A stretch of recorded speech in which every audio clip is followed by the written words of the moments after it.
Hello and welcome to this tutorial on how to fit plastic cone studs with rivet backs. So we'll start off with our plastic cone stud, and it looks like this. And on the bottom you can see there's a small hole for that base pin to go into.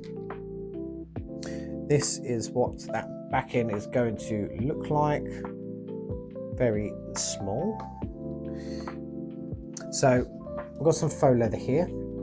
First thing we need to do is make a hole. So you need to use something like this, a bradawl or a pokey tool, anything that's going to create a small hole just big enough for that backing pin to go into. So I have made one earlier, but let's pretend that I haven't, and we'll push that through, and I push it through to about here just so it's big enough for that rivet to go through.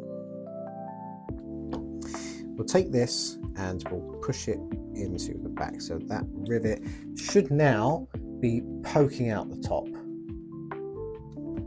We can take the cone, and where that hole is on the back, we just need to firmly push that together just so it grips. Let's flip it upside down, hold that in place, and with our mallet we're going to lightly tap it on the back.